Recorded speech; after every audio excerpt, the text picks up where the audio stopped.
بسم الله الرحمن الرحيم. السلام عليكم ورحمة الله وبركاته. الحمد لله رب العالمين، والصلاة والسلام على أشرف المرسلين وعلى آله وصحبه وسلم.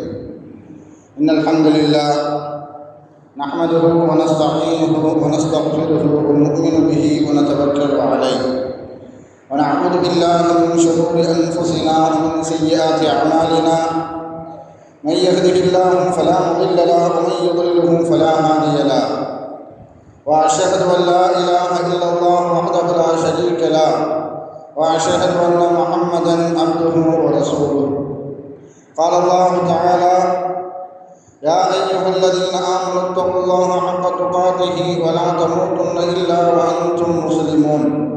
وقال تعالى أيضا: يا أيها الناس اتقوا ربكم الذي خلقكم من نفس واحدة وخلق منها زوجها وبث منهما رجالا كثيرا ونساء، واتقوا الله الذي تساءلون به والأرحام إن الله كان عليكم رقيبا.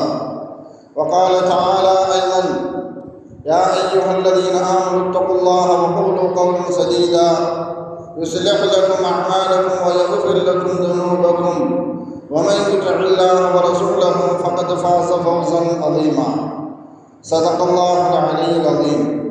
قال نبينا صلى الله عليه وسلم: فإن الأصدق الحديث كتاب الله، وخير الهدي هدي محمد صلى الله عليه وسلم، وشر الأمور محدثاتها، وكل محدثة بدعة، وكل بدعة ضلالة، وكل ضلالة في النار. வார்த்தைகள் சிறந்தது அல்லாஹ்வுடைய வார்த்தை என்றும், வழிகாட்டுதல் சிறந்தது நபிகள் நாயகம் ஸல்லல்லாஹு அலைஹி வஸல்லம் அவர்களுடைய வழிகாட்டுதல் என்றும், காரியங்கள் மிக மிக கெட்டது மார்க்கத்தில் பதுமையை உண்டாக்குவது, ஒவ்வொரு புதுமையான காரியம் வழிகேடுகள் அனைத்தும் உங்களை நரகில் கொண்டு போய் சேர்க்கும் என்று நமது நபி ஸல்லல்லாஹு அலைஹி வஸல்லம் அவர்கள் தங்களுடைய ஒவ்வொரு சொற்பொழிவிலும் இந்த மனித சமுதாயத்திற்கு ஞாபகப்படுத்தியதை இந்த நல்ல சந்தர்ப்பத்தில் இங்கு ஒன்று கூடியிருக்கின்ற உங்களுடைய சிந்தனையிலும் ஆரம்பமாக இந்த நபிமொழியை ஞாபகப்படுத்தி எனது உரையை ஆரம்பம் செய்கிறேன். அல்ஹம்துலில்லாஹ். கண்ணியமானவர்களே, அல்லாஹ் நல்லடியார்களே, அல்லாஹ் தஆலா தன்னுடைய ஏகத்துவ கலிமாவை எத்தி வைப்பதற்காக வேண்டி இந்த உலகத்தில் எண்ணற்ற நபிமார்களையும் ரசூல்மார்களையும் அனுப்பி வைத்தான். அவர்கள் அனைவர்களுமே அல்லாஹ்வுடைய கட்டளையின்படி அவர்களுக்கு அனுப்பப்பட்ட சமுதாய மக்களிடத்தில் அல்லாஹ்வுடைய ஏகத்துவ கலிமாவை எத்தி வைத்தார்கள். அத்தனை நபிமார்கள் மீதும் ரசூல்மார்கள் மீதும் இறுதியாக வந்த நமது நபி ஸல்லல்லாஹு அலைஹி வஸல்லம் அவர்கள் மீதும் அவர்களுக்கு இறங்கிய இறை செய்தியை கண்ணால் கண்டும் காதால் கேட்டும் அப்படியே ஈமான் கொண்ட உத்தம சத்திய சஹாபாக்கள் சஹாபி பெண்மணிகளின் மீதும் அவர்களுக்கு பின் வந்த தாபீன்கள் தவா தாபீன்கள் இமாம்கள் நல்லோர்களின் மீதும் குறிப்பாக இந்த ஜும்மாவில் அல்லாஹ்வை பற்றியும் அவனுடைய தூதர் முஹம்மது நபி ஸல்லல்லாஹு அலைஹி வஸல்லம் அவர்களை பற்றியும் தெரிந்து கொள்வதற்காக இங்கு ஒன்று கூடியிருக்கின்ற உங்கள் மீதும் என் மீதும் உங்களது குடும்பத்தாரின் மீதும் எனது குடும்பத்தாரின் மீதும் அல்லாஹ்வுடைய சாந்தியும் சமாதானமும் பொருத்தமும் மன்னிப்பும் இன்றும் என்றென்றும் உண்டாவதாக என்று கூறி எனது உரையை ஆரம்பம் செய்கிறேன். அல்ஹம்துலில்லாஹ். கண்ணியமானவர்களே, அல்லாஹ்வுடையார்களே, அல்லாஹ்வுடைய மகத்தான கிருபையினால் நாம் எல்லாம் முதல் வசந்தத்தை கடந்து இரண்டாவது வசந்தத்தை அடியெடுத்து வைத்திருக்க நாம் எல்லாம் காத்திருக்கின்றோம்.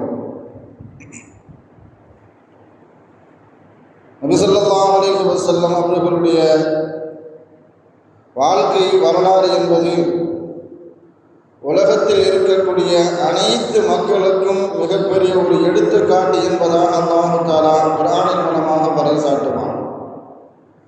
அந்த பறைசாட்டுதலில் எந்த ஒரு மனிதரும் நபி ஸல்லல்லாஹு அலைஹி வஸல்லம் அவர்களை பின்பற்ற முடியாது என்று யாராலும் சொல்ல முடியாது.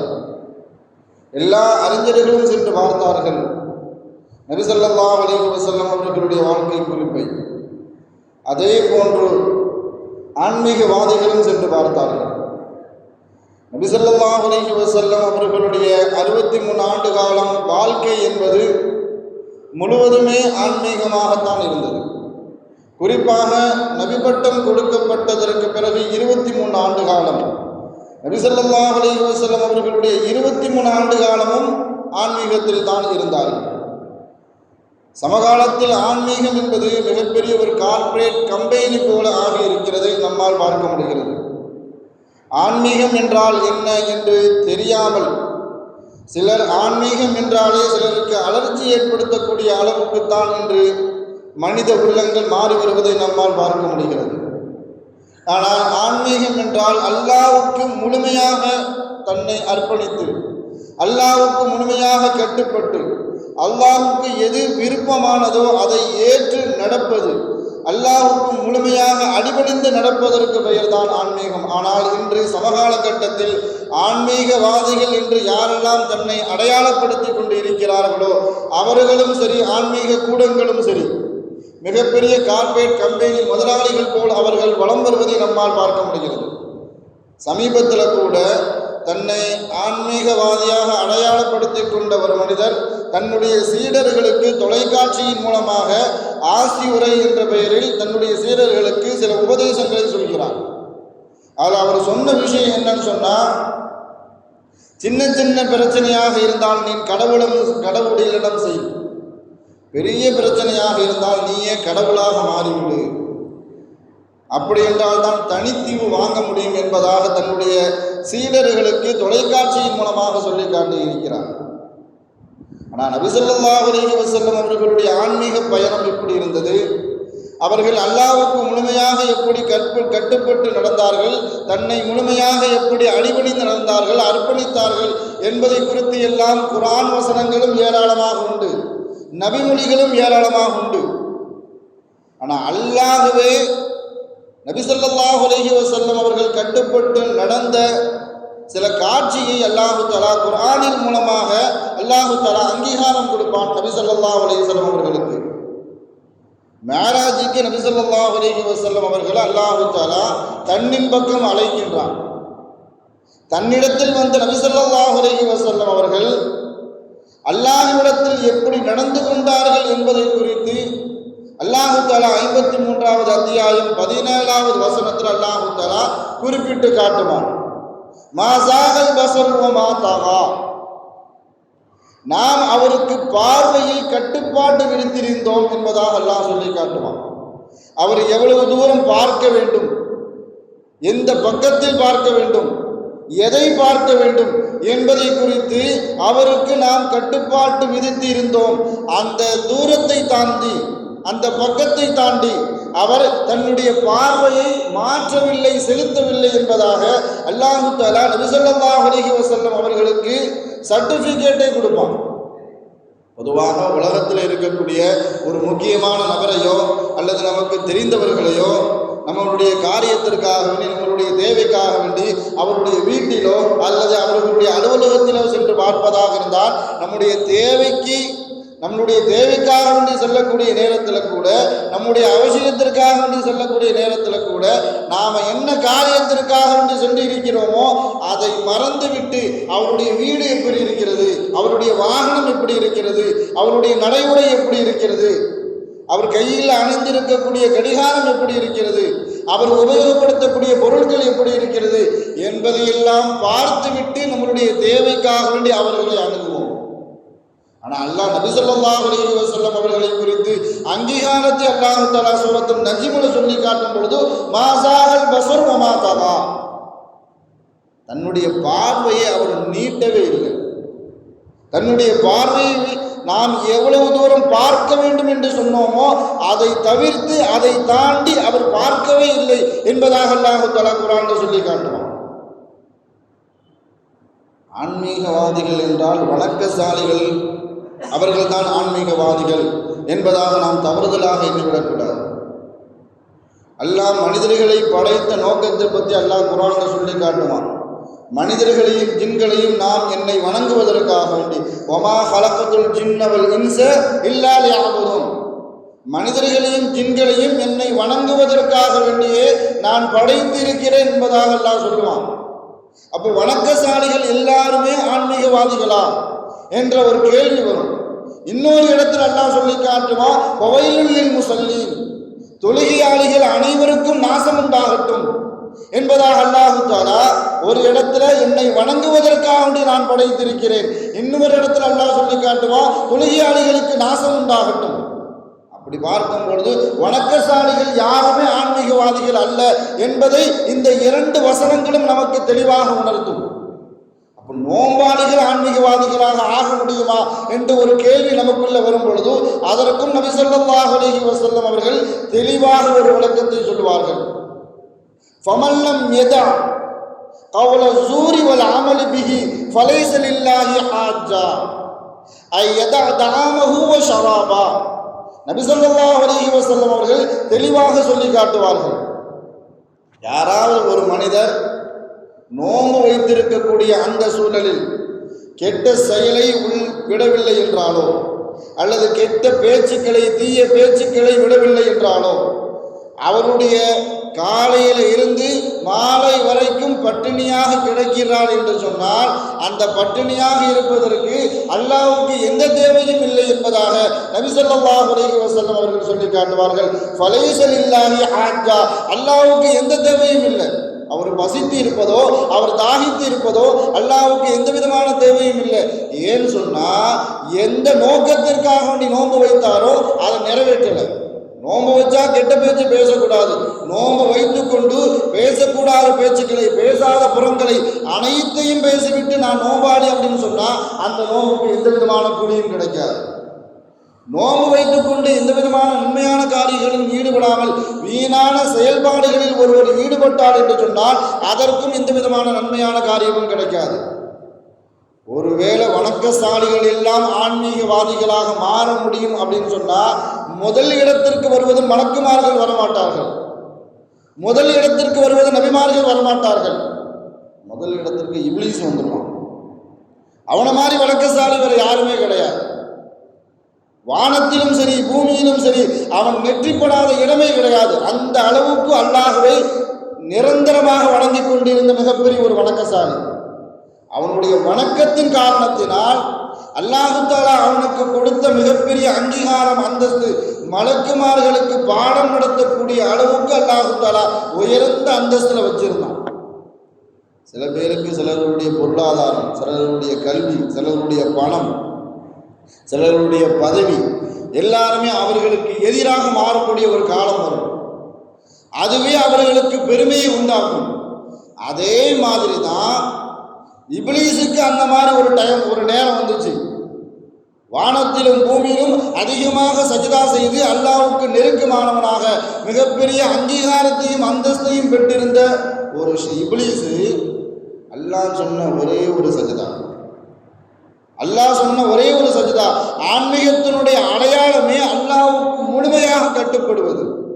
ஆன்மீகத்தினுடைய அடையாளமே அல்லாஹ்வுக்காக வேண்டி தன்னை முழுமையாக கட்டுப்பட்டு நடப்பது. ஆன்மீகத்தினுடைய அடையாளமே அல்லாஹ்வுக்கு எது விருப்பமானதோ அதை ஏற்று நடப்பது.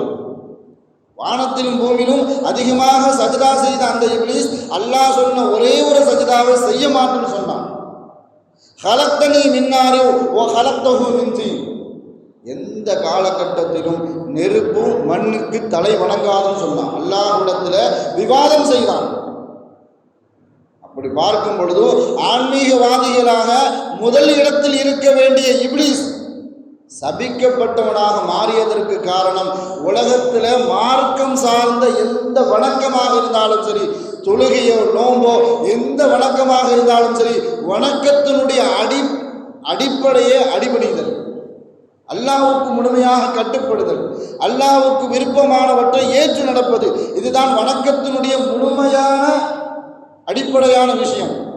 இது அவனிடத்தில் இல்லாத ஒரு காரணத்தினால தான் சபிக்கப்பட்ட கூட்டத்தார்களில் எரியப்பட்ட கூட்டத்தார்களில் அவன் சேர்க்கப்பட்டான்.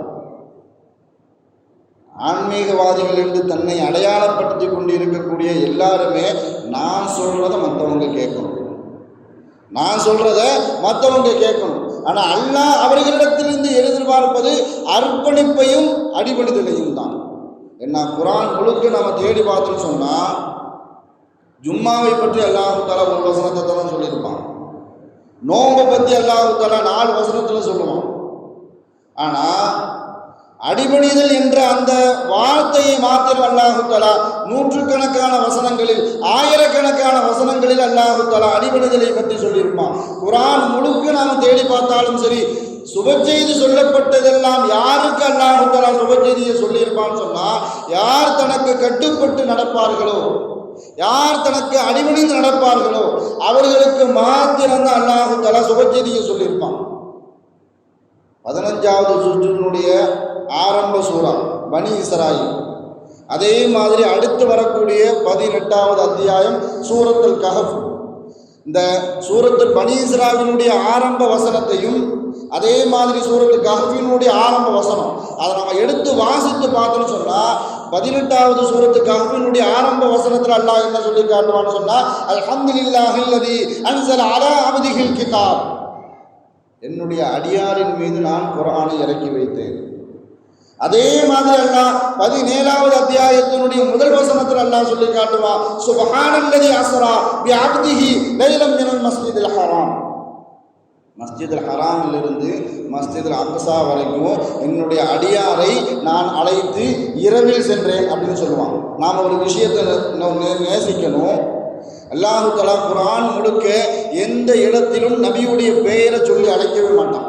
யா முஹம்மத் அப்படின்னு சொல்லியிருக்கவே மாட்டான். அல்லாஹ் எல்லா இடத்துலையும் நபி அல்லாஹ் தஆலா எல்லா இடத்துலையும் கண்ணியப்படுத்தி தான், கண்ணியமான வார்த்தையை சொல்லி தான் அல்லாஹ் தஆலா அழைப்பான்.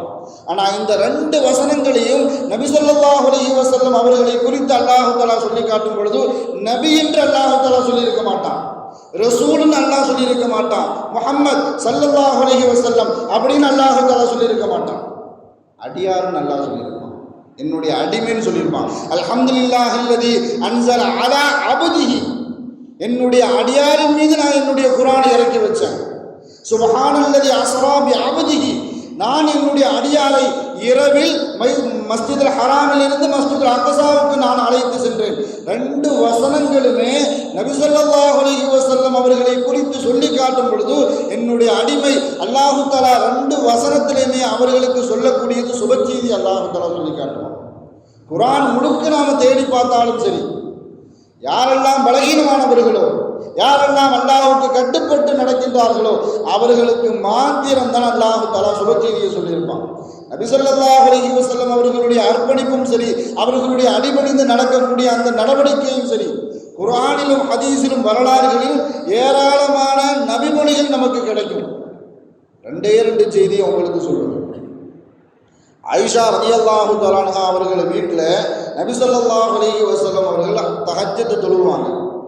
இது தனக்குத்தானே நபி ஸல்லல்லாஹு அலைஹி வஸல்லம் அவர்கள் கடமையாக்கி கொண்ட ஒரு தொழுகை. அந்த தொழுகையை தொழுது கொண்டு இருக்கும் பொழுது அவர்கள் தொழுது முடிச்சதுக்கு அப்புறம் ஆயிஷா நாயகி கேட்பாங்க, யா ரசூலல்லாஹ், நீங்கள் முன்பின் பாவங்கள் மன்னிக்கப்பட்ட ஒரு மனிதர், இப்படி கால் வீங்கிற அளவுக்கு நீங்கள் நின்று தொழுகணுமான்னு கேட்பாங்க.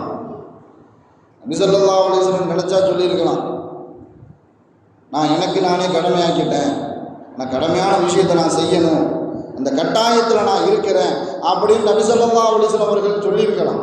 ஆனால் நபி ஸல்லல்லாஹு அலைஹி வஸல்லம் அவர்கள் சொன்ன வார்த்தை என்ன வார்த்தைன்னு சொன்னால், அஃபலா அகூன அபுதன் ஷக்கூரா, நான் அல்லாஹ்வுக்கு நன்றியுள்ள அடியானாக மாற வேண்டும். அந்த ஒரு காரணத்திற்காக வேண்டிதான் அல்லாஹ்வுக்கு நான் இப்படி அடிபணிந்து நடக்க வேண்டும் என்ற ஒரு காரணத்திற்காக வேண்டிதான் என்னுடைய வணக்கத்தை நிறைவேற்றுகிறேன் என்பதாக ஆயிஷா ரலியல்லாஹு தஆலா அவர்களுக்கு சொல்லி காட்டுவாங்க. தாயிஃப் நகரத்திற்கு இஸ்லாமிய பிரச்சாரத்திற்காக நபி ஸல்லல்லாஹு அலைஹி வஸல்லம் அவர்கள் செல்வார்கள். செல்லக்கூடிய நேரத்தில் இஸ்லாமிய பிரச்சாரம் அங்கு தோல்வி மாத்திரமல்ல, அங்கு இருக்கக்கூடிய தலைவர்கள் எல்லாம் சின்ன சின்ன பசங்கள்கிட்ட, சின்ன சின்ன பிள்ளைங்கள்ட்ட நபி ஸல்லல்லாஹு அலைஹி வஸல்லம் அவர்களை அடித்து துன்புறுத்த வேண்டும் என்பதற்காக வேண்டி அவர்களுடைய கையில் கம்பையும் குச்சியும் கல்லையும் கொடுத்து அவர்களை அடித்தே தாயிஃப் நகரத்தினுடைய எல்லை பகுதி வரைக்கும் அடித்தே துரத்தப்பட்டார்கள். நபி ஸல்லல்லாஹு அலைஹி வஸல்லம் அவர்கள் ரத்தம் சொட்ட சொட்ட வராங்க. தாயிஃப் நகரத்தை விட்டு வெளியே வந்ததுக்கப்புறம் ஒரு தோட்டம் இருந்துச்சு, அந்த தோட்டத்தில் போய் நுழையிறாங்க. நுழைஞ்சி அல்லாஹ்விடத்தில் கையேந்துறாங்க. ஆனால் வரலாறுல மற்ற நபிமார்களுடைய வரலாறு எடுத்து பார்க்கும் பொழுது எப்பொழுதெல்லாம் தன்னுடைய உம்மத்தின் மூலமாக அந்தந்த நபிமார்களுக்கு துன்பம் விளைக்கப்பட்டதோ அப்பொழுதெல்லாம் அந்த உம்மத்திற்கு எதிராக அந்த நபிமார்கள் கையேந்தி இருக்கிறார்கள். நபி ஸல்லல்லாஹு அலைஹி வஸல்லம் அப்பொழுது கூட தன்னுடைய அடிமைத்தனத்தை, தன்னுடைய அர்ப்பணிப்பை, தன்னுடைய பணிவை அல்லாஹ்விடத்தில் எப்படி சொல்லி காட்டினாங்கன்னு சொன்னா, அவர்கள் அறியாத மக்கள், அவர்களை மன்னிச்சிரு, அவர்களை தண்டிச்சிடாத, அவர்களிடத்தில் எப்படி சொல்ல வேண்டும் என்று எனக்கு தெரியலன்னு சொன்னாங்க. அவர்களிடத்தில் போய் இஸ்லாமிய பிரச்சாரத்தை, ஈமானை பற்றி, இஸ்லாத்தை பற்றி எப்படி எடுத்துரைக்க வேண்டும் என்று எனக்கு தெரியவில்லை, என்னையும் மன்னிச்சிருன்னு சொன்னாங்க ஸல்லல்லாஹு அலைஹி வஸல்லம் அவர்கள். இதுதான் நபி ஸல்லல்லாஹு அலைஹி வஸல்லம் அவர்களுடைய அர்ப்பணிப்பு. இதுதான் அவர்களுடைய ஆன்மீகத்தினுடைய பயணம். ஆன்மீக வழியை நபி ஸல்லல்லாஹு அலைஹி வஸல்லம் அவர்கள் தன்னுடைய வாழ்நாள் முழுவதும் எப்படியெல்லாம் எடுத்துரைத்தார்கள். நம்மிடத்தில் இருக்கக்கூடிய மிகப்பெரிய பலகீனமை என்னன்னு சொன்னால், ஒரு நன்மை செய்வதாக இருந்தாலும் சரி, ஒரு தீமையை விட்டும் நாம் தவிர்ந்து இருப்பதாக இருந்தாலும் சரி, உடலால் மாத்திரமே நாம் தவிர்ந்து இருக்கிறோம். ஒரு பாவத்தை விட்டு விலகணும்னு சொன்னால் உடல் மாத்திரம்தான் அந்த பாவத்தை விட்டு விலகி இருக்குது. சந்தர்ப்பம் கிடைச்சிருச்சுன்னு சொன்னால் கண்டிப்பாக அந்த பாவத்தை செய்வோம். நான் உள்ளத்தால் அந்த பாவத்தை என்ன செய்யறதே இல்லை, நாம் அந்த பாவத்தை விட்டும் விலகிறதே இல்லை. ஒரு மனிதர் தான் திருந்தி வாழ வேண்டும் என்று நினைத்து ஒரு பாதையில் நிற்கிறார். இன்னையிலிருந்து நாம் என்ன செய்யணும், எல்லா நன்மையான காரியங்களையும் சரியாக செய்ய வேண்டும் அப்படின்னு நினைச்சு ஒரு மனிதர் நிற்கிறார். யாரெல்லாம் திருந்தணும்னு நினைப்பானோ அப்பொழுதுதான் ஷைத்தான் ஓவர் டைம் வேலை பார்ப்பான். ஷைத்தானுடைய பழக்கம் என்னன்னு சொன்னால், கெட்டு போகிறவனை அப்படி விட்டுருவான். யாராவது திருந்தி நடக்க வேண்டும், நல்வழியில் செலுத்த வேண்டும், நல்வழியில் நாம் நடக்க வேண்டும் என்று நினைக்கும் போது தான் ஷைத்தான் ஓவர் டைம் பார்ப்பான். இப்படி அவர் நினைத்து கொண்டு நிற்கிற சமயத்தில் ஷைத்தான் அவர் முன்னாடி எப்படி வரான்னு சொன்னால், அலங்கரிக்கப்பட்ட ஒரு குமரி பெண்ணு மாதிரி அவருக்கு முன்னாடி போகிறான். அவர் அப்படி பார்த்துட்டு, என்ன திருந்த விட மாட்டீங்களாடா அப்படின்னு நினச்சி கண்ணை கட்டிக்கிட்டார். என்ன திருந்த, இந்த சமூகம் என்ன செய்ய மாட்டேங்குது, திருந்தவே விட மாட்டேங்குது என்பதாக நினைத்து தன்னுடைய கண்ணை கட்டிக்கிட்டார். ஓ, நீ கண்ணை கட்டுறியா அப்படின்னு நினச்சி மறுநாள் என்ன செய்கிறான்னு சொன்னால், அதே பாதையில் அவர் நிற்கிறார். மறுநாள் கண்ணை கட்டிட்டு தான் நிற்கிறார். யாரையும் நம்ம கெட்ட பார்வை கொண்டு நாம் பார்த்து விடக்கூடாது என்ற நோக்கத்தில் கண்ணை கட்டிட்டு நிற்கிறாரு. அதே ஷைத்தான் இப்போ அதே மாதிரி அலங்கரித்து கொண்டு தன்னுடைய உடலில் நறுமணத்தை பூசிக்கொண்டு வரான். இந்த சமூகம் நம்மளை திருந்தவே விட மாட்டேங்குது என்பதாக நினைத்து தன்னுடைய மூக்களை என்ன செஞ்சிட்டாரு, இந்த வாடையை கூட நம்மளால் நுகரக்கூடாது என்பதாக நினைத்து தன்னுடைய மூக்கில் பஞ்ச வச்சுக்கிட்டார். ஒரு மூக்கில் பஞ்ச வைக்கிறியா அப்படின்னு நினச்சி மறுநாள் என்ன செய்கிறான்னு சொன்னால், அதே மாதிரி உடை அணிந்து கொண்டு, அதே மாதிரி நறுமணத்தை பூசிக்கொண்டு, காலில் கொலுசை போட்டு கொண்டு வரான். இந்த சமூகம் நம்ம உருப்படவே விட மாட்டேங்குது என்பதாக நினைத்து காதலையும் பஞ்சு வச்சுக்கிட்டார். 4வது நாள் அதே பாதையில் போய் இவர் நிற்கிறார். அவன் வரல. 4வது நாள் இவர் போய் நிற்கிறாரு, அவர் வரல.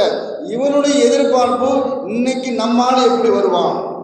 முதல் நாள் நல்ல அலங்கரித்து கொண்டு வந்தால், 2வது நாள் நறுமணம் பூசிக்கொண்டு வந்தால், 3வது நாள் காலில் சலங்கை குட்டி வந்தால், 4வது நாள் எப்படி வருவான்னு தெரியலையே.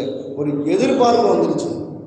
ஒரு பாவத்தை விட்டு விலகணும் அப்படின்னு நினைச்சா உடலால் மாத்திரமல்ல, உள்ளத்தாலும் விலகினால் மாத்திரமே அது அல்லாஹ்வுக்கு முழுமையாக கட்டுப்படுது. இந்த இடத்தில் இருந்துதான் முழுமையான அர்ப்பணிப்பு ஏற்பட்டால் மாத்திரம்தான் இந்த இடத்தில் இருந்துதான் ஆன்மீகம் ஏற்படும்.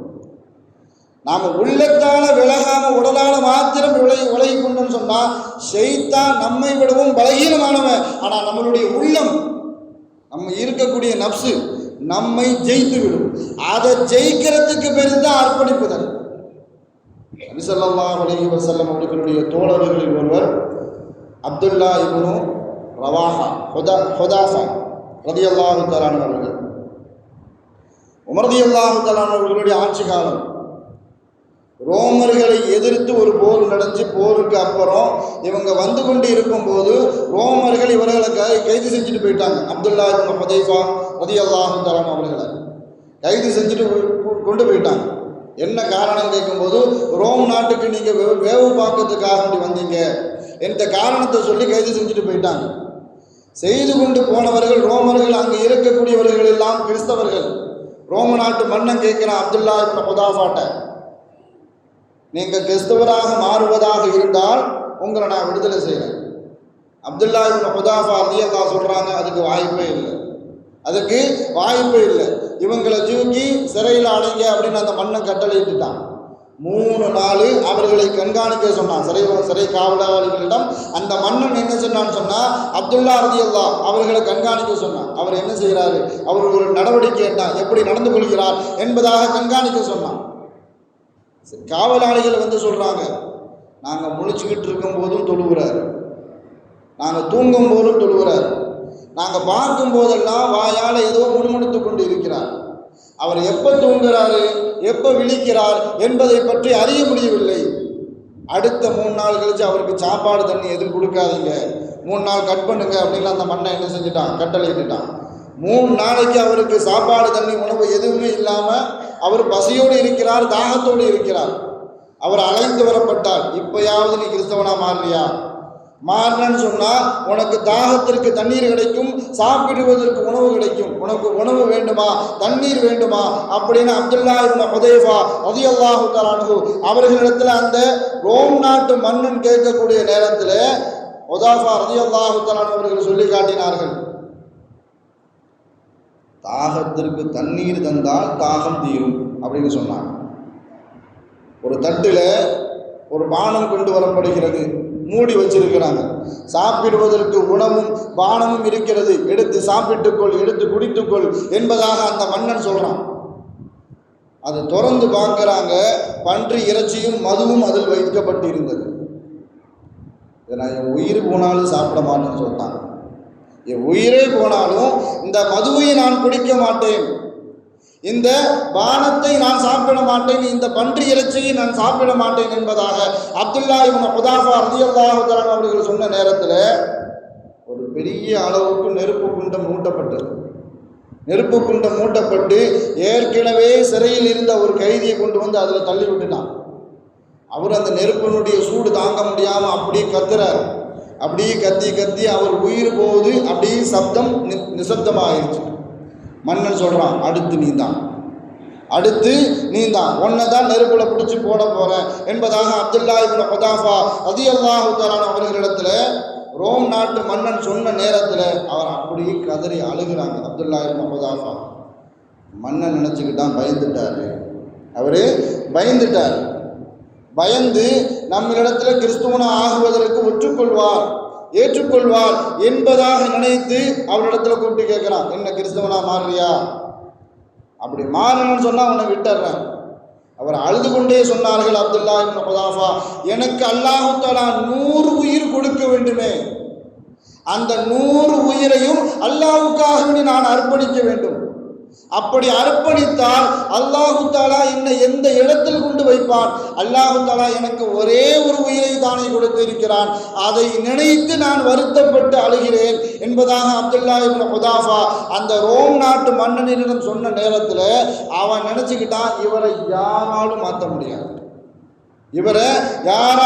முடியாது, நாம் தான் மாறிக்கொள்ள வேண்டும் என்பதாக நினைத்து அவர் கூப்பிட்டு ரகசியமாக சொல்கிறான், இந்த நாட்டு மன்னன் ஒரு சாதாரணமான ஒரு கைதிட்ட நான் தோற்கிறதுக்கு விரும்பலை, அதனால நான் ஜெயிப்பதாக நான் நினைத்துக் கொள்கிறேன், தோற்பதாக நீ நினைத்துக்கொள், அந்த இதனுடைய அடையாளமாக என் நெத்தியில் ஒரு முத்தம் கொடுத்துட்டேன்னு சொன்னால் உன்னை நான் விடுதலை செஞ்சிருவேன்.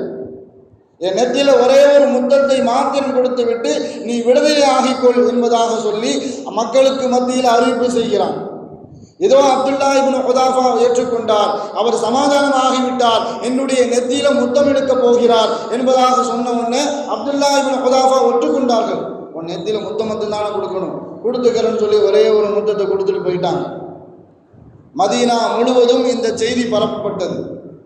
மதீனாவினுடைய எல்லை பகுதி வரைக்கும் உமர் ரலியல்லாஹு தஆலா அவர்கள் அப்துல்லா இப்னு ஹுதாஃபாவை வரவேற்பதற்காக வேண்டி அங்கே எல்லை பகுதியில் வந்து நிற்கக்கூடிய சமயத்தில் அப்துல்லா இப்னு ஹுதாஃபா ரலியல்லாஹு தஆலா அவர்களிடத்தில் உமர் ரலியல்லாஹு தஆலா அவர்கள் எனக்கு 2 சந்தேகம் இருக்குன்னு சொன்னாங்க. எனக்கு ரெண்டே சந்தேகம், அந்த ரெண்டே சந்தேகத்தை நிவர்த்தி செய்துவிட்டு நீங்கள் மதீனாவுக்குள்ளே வாங்கன்னு சொன்னாங்க கலீஃபா உமர் ரலியல்லாஹு தஆலா அவர்கள். என்ன சந்தேகம் கேட்குறாங்க? 3 நாளைக்கு உங்களுக்கு உணவு தரவிடப்படலை, உங்களுக்கு எந்த விதமான சாப்பாடும் 3 நாள் தரலை, எந்த விதமான குடிபானமும் 3 நாள் தரலை. 3 நாட்களுக்கு பிறகு பன்றி இறைச்சி உங்களுக்கு தரப்பட்டது, உங்களுக்கு மதுபானம் தரப்பட்டது. இஸ்லாத்தினுடைய அடிப்படை சட்டம் என்னன்னு சொன்னால், நிர்பந்தத்தின் காரணமாக எல்லாருமே நாம் இப்படி தான் எதிர்பார்க்குறோம். வட்டி வாங்குவதற்கு ஏதாவது ஒரு சின்ன ஹதீஸ் சொல்லுங்க ஆளுங்க சார், ரொம்ப நிர்பந்தத்தில் இருக்கிறேன். வரதட்சணை வாங்கிறதுக்கு ஏதாவது ஒரு குரான் ஆயிடுது, ஏதாவது ஒரு ஆதாரம் சொல்லுங்கள். நான் லஞ்சம் கொடுத்து என்ன செய்யணும்? ஒரு முக்கியமான போஸ்ட் எனக்கு பின்னாடி வந்தவங்க உள்ள முன்னாடி போயிட்டான், முன்னாடி பெரிய பதவிக்கு போயிட்டான், எல்லாம் லஞ்சம் கொடுத்து போயிட்டாங்க. நான் கீழே இருக்கிறேன், நான் நிர்பந்தத்தில் இருக்கிறேன், என் குடும்ப சூழல் இப்படி, நான் நிர்பந்தத்தின் காரணமாக லஞ்சம் கொடுத்து அந்த பதவி வாங்கலாமா? என் உமருக்கு அரசேரவே இல்லை, 100 கணக்காக நகையை சேர்த்து வச்சிருக்கிறேன், எனக்கு செல்வம் அதிகமாக இருக்குது, வரதட்சணையை கொடுத்து என் மகளுக்கு கல்யாணம் முடிக்கலாமா? என் மகனுக்கு கல்யாணமே ஆக மாட்டேங்குது, என் மகனை அடுத்த கட்டத்திற்கு கொண்டு போக வேண்டும், அதனால் வரதட்சணையை வாங்கிட்டு நான் கல்யாணம் முடிக்கலாமா? இந்த மாதிரி ஆயத்தை தான் நிறைய பேர் எதிர்பார்த்துட்டு இருக்கிறாங்க. இந்த மாதிரி நபிமொழியை தான் நான் நம்மளுடைய சமூகத்தில் ஏதாவது ஹதீஸில் ஒரு ஓட்டை, குர்ஆன் வசனத்தில் ஒரு ஓட்டை, மார்க்க சட்டத்தில் ஒரு ஓட்டை, ஆலிம்சா வாயை தவறி சரின்னு சொல்லிட்டான்னு அவ்வளோதான். லஞ்சத்தை கொடுத்து அடுத்த வேலை, வரதட்சணையை கொடுத்து அடுத்த கல்யாணம், இப்படி மார்க்கத்தில் தடுக்கப்பட்ட ஹராமான விஷயத்திற்காக வேண்டி ஒரு குர்ஆன் வசனம், ஒரு ஹதீஸ். ஆனால் உமர் ரலியல்லாஹு தஆலா அவர்கள் சொல்லி காட்டினார்கள், நீங்கள் நிர்பந்திக்கப்பட்டீர்கள், 3 நாட்கள் உங்களுக்கு எந்த விதமான உணவும் இல்லை, 3 நாட்கள் உங்களுக்கு எந்த விதமான குடிபானமும் இல்லை. அப்படி இருந்து கூட உங்களுக்கு மது தரப்பட்டது, பன்றி இறைச்சி தரப்பட்டது, உங்களுடைய வாழ்வுக்காக வேண்டி, உங்களுடைய உயிரை காப்பாற்றிக் கொள்வதற்காக வேண்டி மார்க்கத்தில் அனுமதி இருக்குது. சூரத்துல் பக்கரால 173வது வசனத்தில் அல்லாஹ் சொல்லி காட்டுவான், எதையெல்லாம் சாப்பிடக்கூடாது, எதையெல்லாம் மார்க்கத்தில் தடுக்கப்பட்டவை என்று சொல்லிட்டு அல்லாஹு தஆலா தொடர்ச்சியாக அல்லாஹ் சொல்லி காட்டுவான், ஃபமனில் துர்ர கைர பாகின் வலா ஆதின், நீங்கள் நிர்பந்திக்கப்பட்டாலே தவிர. என் உயிருக்கு ஆபத்து, மது குடிக்கலாமா? உன்னுடைய தாகம் தீர்ற வரைக்கும் இல்லை, லைட்டா. என் உயிருக்கு ஆபத்து, ஹராமான வஸ்துவை சாப்பிடலாமா? உன் உயிர் ஆபத்தை நீக்கும் என்றால் சாப்பிடலாம். இந்த மாதிரி நிர்பந்தம் மாத்திரம்தான். உயர் பதவிக்கு போக வேண்டும், லஞ்சம் கொடுக்கலாமா? அந்த லஞ்சம் உன்னுடைய வாழ்வை தடுத்து விடும். என் மகளை கல்யாணம் கொடுக்கணும், நான் வரதட்சணை கொடுத்து கல்யாணம் முடிச்சு கொடுக்கலாமா? எல்லாம் பாதுகாக்கணும். இப்படி ஹராமான விஷயத்தை, இந்த குர்ஆன் வசனத்தை ஆதாரமான எடுத்துக்கொண்டு நாம் ஹராமான செயல்பாடுகளை செய்ய ஆரம்பிச்சுட்டோன்னு சொன்னால் எல்லாம் பாதுகாக்கணும். நம்மளுடைய வாழ்க்கையில் அடுத்த கட்ட நகர்வுக்கு அல்லாஹ் தஆலா முற்றுப்புள்ளி வச்சிருவான். ஆனால் அப்துல்லா இப்னு ஹுதாஃபா அப்படிப்பட்ட ஒரு வாய்ப்பு இருந்தும் கூட அந்த இடத்துல நான் சாப்பிட மாட்டேன்னு சொன்னாங்க, நான் குடிக்க மாட்டேன்னு சொன்னாங்க. உமர் ரலியல்லாஹு தஆலா அவர்கள் கேட்கக்கூடிய நேரத்தில் கூட அவங்களுக்கு அப்துல்லா இப்னு ஹுதாஃபா என்ன பதில் சொன்னாங்கன்னு சொன்னால், கலீஃபா ரலியல்லாஹு தஆலா அவர்களே, இந்த காரியம் மதீனாவில் நடந்திருந்தா, மதீனாவில் பஞ்சம், மதீனாவில் குடிக்க தண்ணி இல்லை, எல்லாரும் உயிருக்கு ஆபத்தான நிலையில் இருக்கிறாங்க, அந்த மாதிரி நேரத்தில் இங்கே நடந்திருந்தால் நான் மதுவை குடிச்சிருப்பேன், இங்கே நடந்திருந்தால் பண்டிகையை சாப்பிட்டு இருப்பேன். நான் இருக்கிறது ரோமில், அங்கே என்னை தவிர முஸ்லீம்கள் எவனும் கிடையாது, நான் ஒருத்த மாத்திரமே முஸ்லீம். அப்படி என்றால் என்னுடைய ஈமான் உறுதி எப்படி இருக்க வேண்டும்? எல்லாருக்கும் நான் எடுத்துக்காட்டாக இருக்கும். நான் எப்படி காட்ட வேண்டும் சொன்னால், முஸ்லீம்கள் எந்த காலகட்டத்திலும், எந்த சூழ்நிலையிலும், எந்த நிர்பந்தத்திலும் ஹராம செய்ய மாட்டாங்க. அதை நான் நிரூபிக்கக்கூடிய கட்டாயத்தில் அங்கே இருந்தேன். நான் ஒருத்தன் மாத்திரமே முஸ்லீம், அதன் காரணத்தினால்தான் மதுவை கையில் எடுக்கவில்லை, நான் பன்றி இறைச்சியை தொட்டு கூட பார்க்கவில்லை.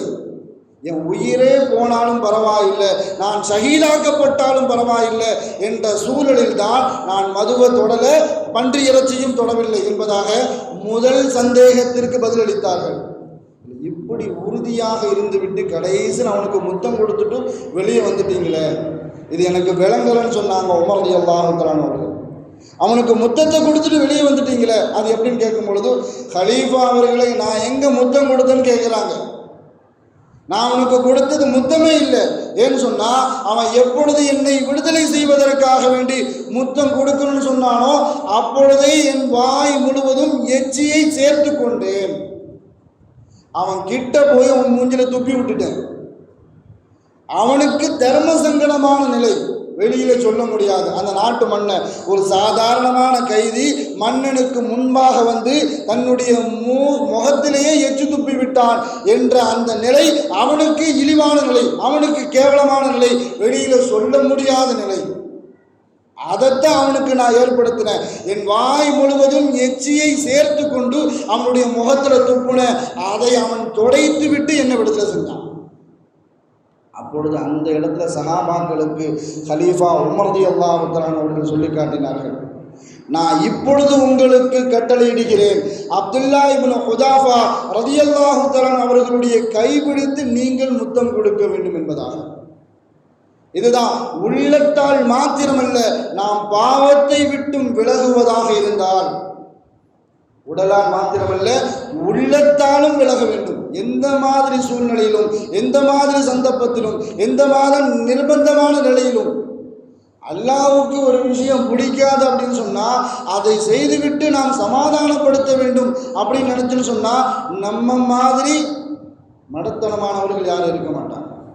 மார்க்கத்தில் சொல்லாத ஒரு விஷயத்தை செய்துவிட்டு இது அல்லாஹ்வுக்கு பிடிக்கும், இது ரசூலுக்கு பிடிக்கும் என்பதாக நாமளே திருப்திப்பட்டு கொண்டால் நாம் மார்க்கத்திற்கு முரணாக செயல்படுகிறோம் என்பதை நமக்கு நாமே தெளிவுபடுத்திக் கொள்ள வேண்டும். அல்லாஹு தாலாவுக்கு முழுமையாக கட்டுப்பட்டு, முழுமையாக அர்ப்பணித்து, அல்லாஹ்வுக்கு எது பிடிக்குமோ அதை நிரந்தரமாக செய்யக்கூடிய நல்லடியார்கள் கூட்டத்தில் அல்லாஹு தாலா நம் அனைவரையும் சேர்த்து அருள் புரிவானாக.